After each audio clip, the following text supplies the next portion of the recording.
Welcome back to our discussion here at AV Veterans Talk with Mike, Dennis, and Gerry. We were reading a piece last week by a Vietnam combat veteran who'd been a platoon leader. Mm-hmm. And he said, when I was out in the field, I had my duffel bag broken into and my footlocker stolen. Sure. He says, don't you believe all veterans are heroes? Oh. There are plenty of rats. Yes. Yeah. But the other point of that is, among legit veterans, malingering is pretty small. And so are the numbers of stolen valor. These really are smaller numbers. The reason that it does matter, and that it is an emotional and psychological hot-button mm-hmm. issue, is that for those who authentically served, and more to the point, for those who served and suffered as a result of their service, that's where the dishonor is done by the phonies. Yeah. Because when we have people who 60 years later, 50 years later, or 15 years later from Iraq are authentically traumatized, what happens with the phony is it traumatizes that veteran again, and that's where the real dishonor is. Yeah. So I'm going to ask each one of you, the public that's watching this here, you don't want this to tarnish your respect and admiration for a veteran. No. Okay. No. You don't want that to happen, but it does put something into the back of your mind, because if you're not of the military world and somebody's telling you something, you may sit there and go, wow, stuff. So start you, Mike. Our imposter told us that we were going to be assassinated by Pablo Escobar, and that was colorful because Pablo had been in the grave for a long time. I like that. Mike, when people are the public, and they're in the presence of veterans or whatever, should they be on guard? Should they just, how would you? Well, it's interesting now that Vietnam was such an unpopular conflict for such a long time, and now it's all coming out. Everybody wants to do something for the veterans and make it a big parade and all that, and a lot of guys just want to jump on the bandwagon. Sure. And it gets to us, we're kind of getting tired of parades and so forth. It's all you need is someone to walk up and say, "Hey, welcome home," and it goes bam right to you. Yeah. And it's you gotta keep aware. Don't just say, "Well, I've got some change on me. I give this guy a few bucks." Just think about it a little bit, and that's what a lot of people do. It makes them feel better because, well, I'm giving to a veteran. Yeah. But you've just got to step back and think about it a little bit. Maybe do a little homework, and it'll really make a big difference. Yeah. Like I say, we don't feel like heroes. We just did what we had to do. I run into people occasionally say, "Well, yeah, I was in the service, but I was the cook or the mechanic back in the rear." They go, "Yeah, but you know what? We got supplies from you guys. We got our food from you guys. We got our ammunition. Right. We had 6 or 7 guys helping us when we were out in the bush. Yeah. So we got to have these guys. And it was a team. It's a team effort. So we call it the 11-man gun.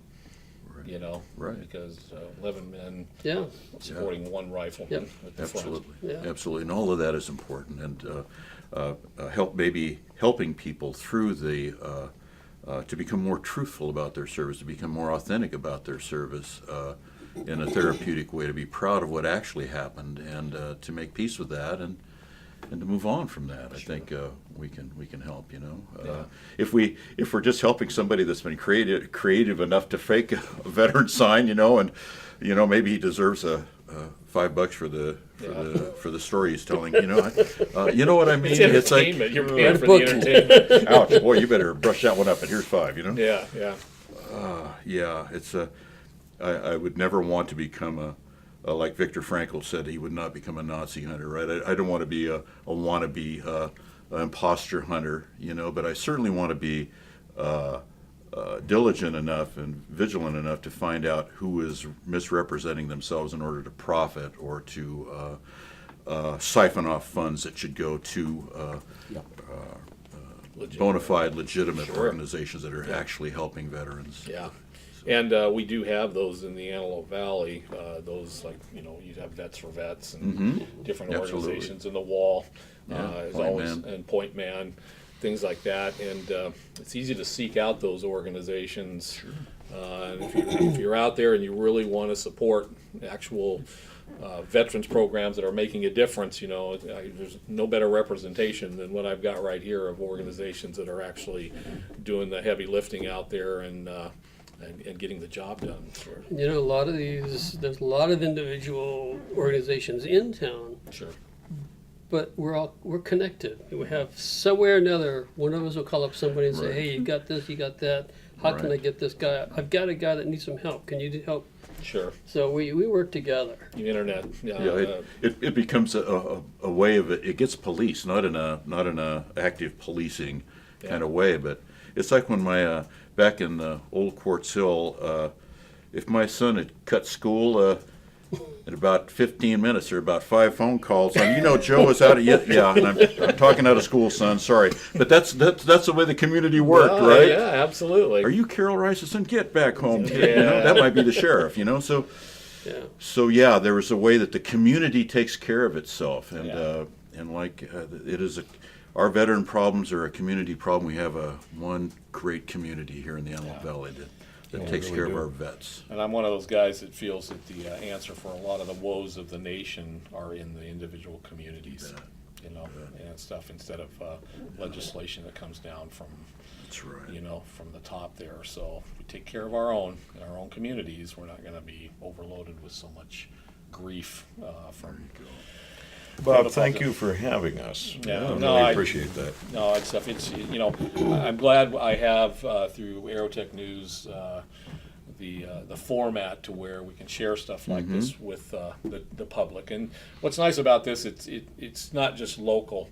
It goes out to everybody across this country. So somebody may actually find a real value here to go into their own communities and say like, hey, maybe we should address this, or maybe take a second look at this. So anyway, I would say to an authentic, phony, or fake, here it comes. search your own heart. Yeah. Do a rigorous inventory Yeah. before you put on that jacket or that badge or that ball cap that isn't yours. Yeah. Have a little introspection, and you'll be a better person for it. Yes. Yeah.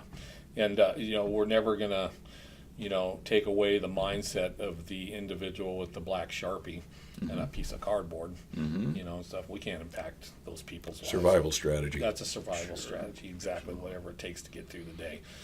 So thank you, gentlemen, for coming in here. Thank you. And this is awesome. And I need to have Gerry and Mike back here and stuff, talk a little bit more, maybe Wall and Vets for Veterans. Vets for Veterans and things. I've never had actually a program on Vets for Veterans. But the door is open Okay. to bring those guys in here and let's talk about what great works they're doing. And Dennis, obviously you're all over the place, stuff, and you're doing yeoman. He's our glue. He's Yeah, the that's glue. So That's you're it. the man. So Yeah. and you, My glue bell just rang. yeah. I've got to go to school now. I know you do. So we're finishing this up, and so we're gonna wrap this, and so we'll see you here. Thank you once again, gentlemen, and thank you for watching AV Veterans Talk here at Aerotech News. Thank you for joining us for this installment of AV Veterans Talk here at Aerotech News.